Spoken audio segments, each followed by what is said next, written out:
Okay, so a new age needs some new principles. And there's some of what's happening underneath. The earth has been, we come out of a tradition about we are the lords and masters of the planet, and the planet will do as we say. Well, it's not going to work. The planet is no longer going to do what we say, if she ever did. And we are going to have to set our sights accordingly. And we're going to have to start taking seriously the science of what's going on the earth, and we have to start, taking our gut feelings about what's going on. And so my first advice to you is get out of fear and into love. And at this point, all of you who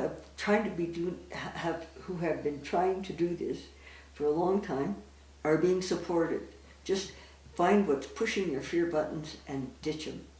And in the night when fear comes up, put your hand on your heart chakra, because that's your unconditioned self and it's fearless. Okay, let's talk about gender. I've talked about, we come out of a long tradition of male domination. The women had something right. A very long time ago, women's energies were strong on the planet. The crows are punctuating. The women's energies were strong on the planet. And when the goddess presided here, the earth was not degraded. Societies were peaceful, happy, harmonious, healthy. The wholesale destruction of the planet began when the men took over. And it's continued unabated from the very beginning. I can hardly think of one good thing we've done for the planet since we've been here. That the male mind has been asserting its superiority to every living thing, especially women and the earth and the native people, ever since it arrived here. But the truth is that the male is the fear-based form. It's a separated fear-based form who functions by control.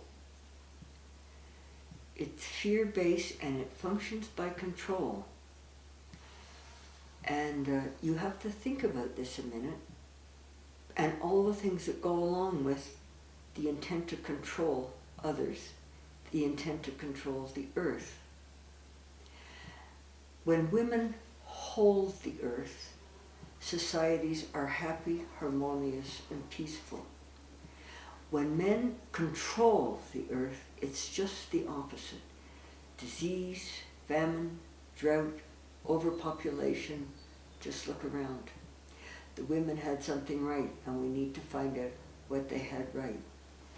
Now you want to say, those great big muscular males, fear-based? Nonsense. The whole male physique is fear-based. It's fear-based because it has to.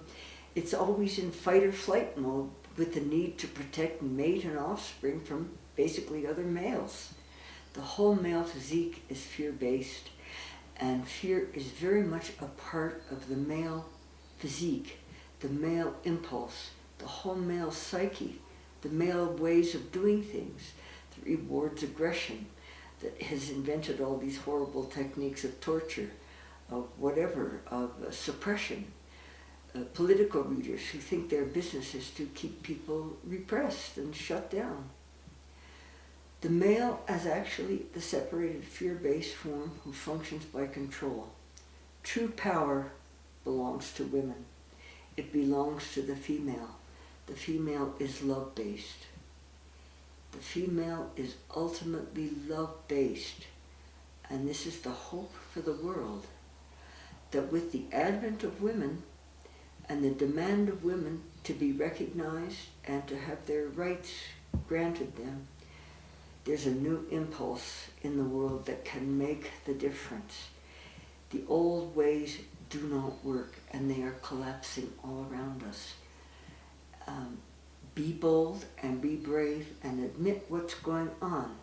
Men have to awaken to what they've been doing to both women, the planet, the animals, for thousands of years, women have to awaken to their voices, their strength, their power, and they really have to save men from themselves at this point, or we will go on with endless warfare, endless piling up of arsenals.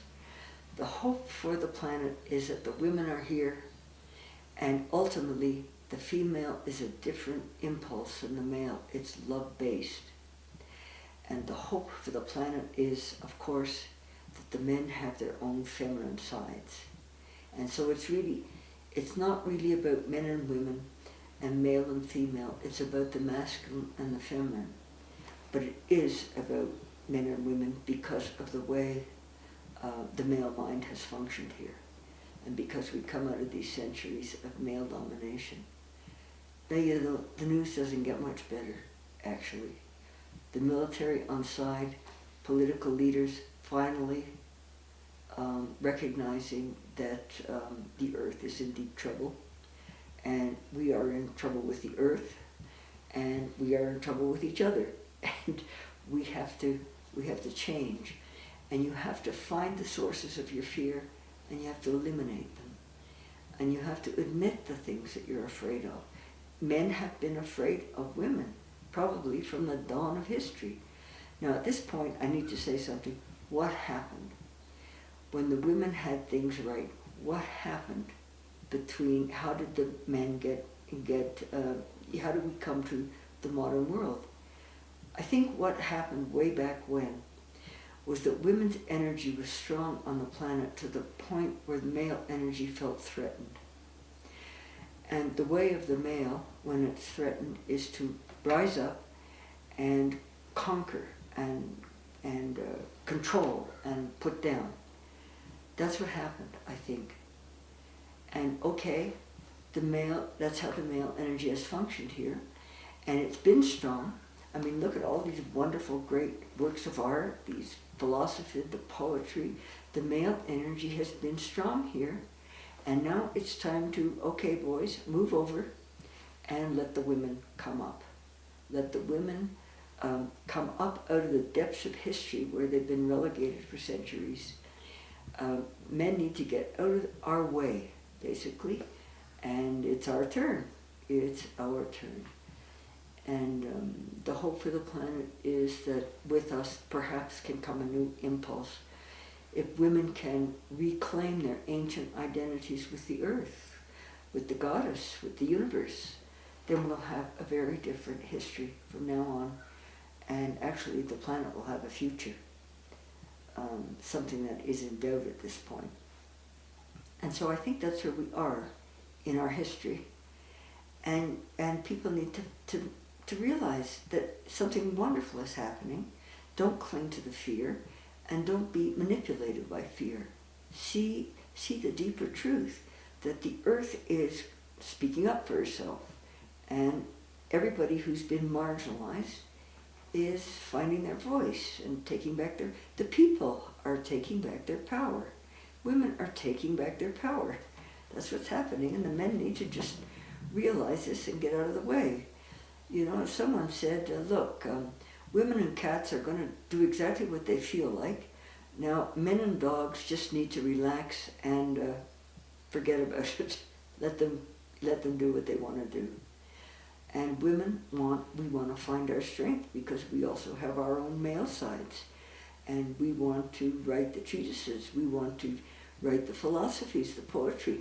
We want to lead. We want to teach. We want to heal. And if you boys will just move over, we'll do it. Okay, that's what I want to say about gender. And now we're looking for the principles of the New Age. I'm going to say it's time to take the earth seriously. We have never gotten the earth right, which is the reason that we are in such trouble with the planet. We are in deep trouble with the planet. And I'm going to say it all has to do with consciousness. Now, consciousness is a word that's appearing everywhere these days. Consciousness raising, term that came in with the women's movement. the human race has always denied the earth consciousness. We human beings have consciousness. The earth is things devoid of inner life. We have a lot of very complicated emotions and attitudes about the earth. But for my take on things, at this present moment, we have to admit that every being around us is as conscious as we are. And that it's the scientific image of the planet at this point as just things, matter and mechanism, automata, cleverly wired machines that's sending the planet down the tubes. And that the watershed of history is this term, consciousness, to place against a matter and mechanism universe. And so what I'm going to talk to you now is a consciousness. I promised you in October I would put consciousness on a firm footing. Consciousness, I am going to put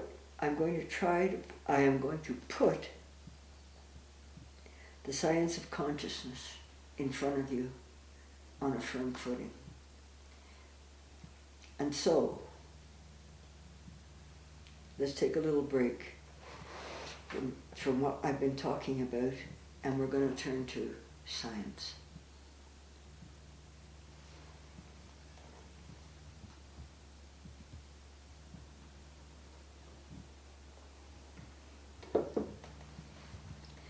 We come out of a long history of a science that deals with matter.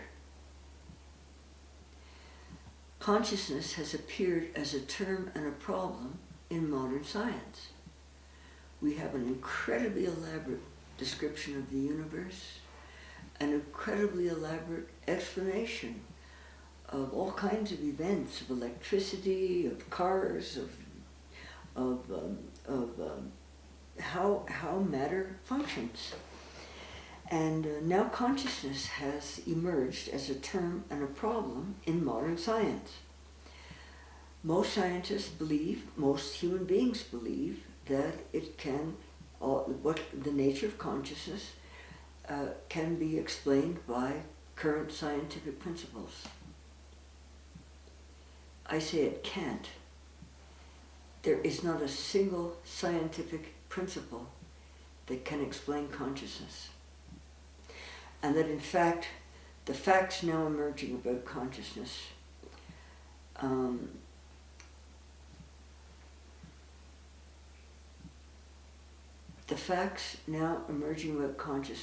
challenge every scientific principle.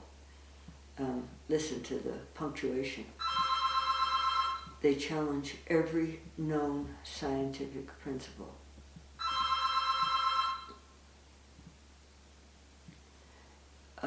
We have in the modern world, scientists refer to it as the problem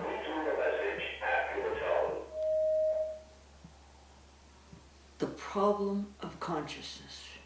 What is consciousness? How is it produced? How does it function?